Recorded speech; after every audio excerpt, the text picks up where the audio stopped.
Vitamin D has emerged as one of the most celebrated micronutrients in modern health discourse. From its vital role in calcium absorption and bone strength to its more recently discovered functions in immune modulation, inflammation control, and cellular aging, vitamin D has captured the attention of clinicians and researchers alike. Its widespread deficiency across the globe, particularly in areas with limited sun exposure, has led to a surge in supplementation. Yet, as with any powerful biological agent, the benefits of vitamin D must be weighed carefully against its risks, particularly when it comes to dosage, toxicity, and the importance of personalized medical oversight. Unlike many water-soluble vitamins that are excreted easily in excess, vitamin D is fat-soluble, which means it can be stored in the body's adipose tissue and accumulate over time. While this allows the body to maintain reserves during periods of low intake or sunlight exposure, it also means that excessive supplementation can lead to toxicity, known as hypervitaminosis D. This condition, though rare, can have serious consequences, ranging from nausea and weakness to calcium imbalances that result in kidney stones, vascular calcification, or even renal failure. The challenge lies in the narrow range between optimal and excessive intake. The recommended dietary allowance, RDA, for adults generally falls between 600 to 800 IU per day, while many health professionals suggest 1,000 to 2,000 IU per day as a safe and effective dose, especially in populations with minimal sun exposure or higher body mass. Yet, it's not uncommon for individuals, often encouraged by anecdotal reports or unregulated health claims, to exceed 5,000 IU daily or more without testing or supervision. While short-term use of higher doses might be justified in cases of severe deficiency, long-term high-dose supplementation without proper monitoring increases the risk of harm. One of the reasons vitamin D supplementation has gained so much attention is its association with numerous health outcomes beyond bone health, including improved immune response, better mood, cardiovascular benefits, and even a potential role in slowing biological aging through telomere preservation. However, these benefits are not always linear or dose-dependent. More is not always better. In some large-scale trials, megadoses of vitamin D failed to improve outcomes and, in some cases, were associated with unintended effects, such as increased falls or fractures in the elderly. These paradoxical results underscore the complexity of vitamin D's actions in the body and the need for precision, not excess. Another important consideration is individual variability in vitamin D metabolism.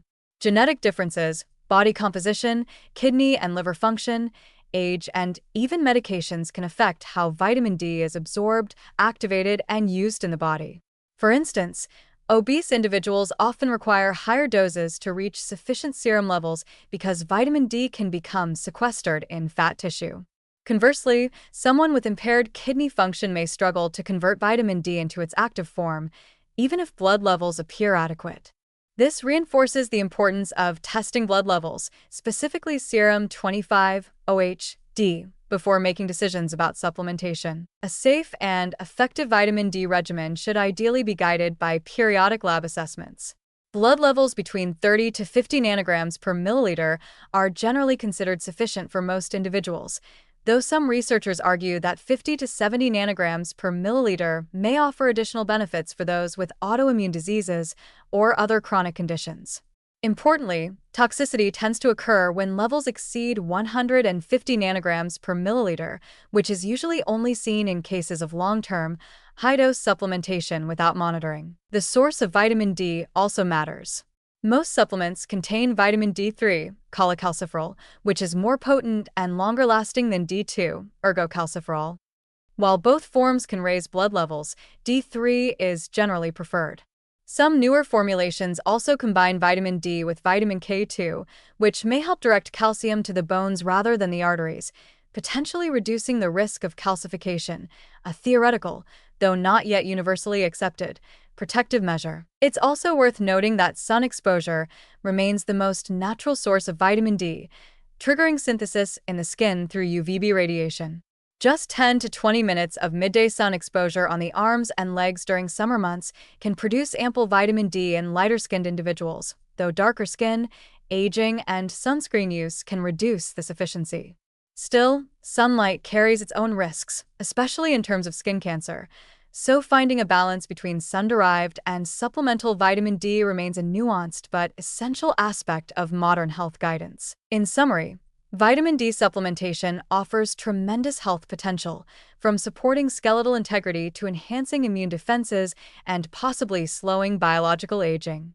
However, it is not a nutrient to be taken indiscriminately or in megadoses without oversight, because it accumulates in the body and because individual needs can vary significantly.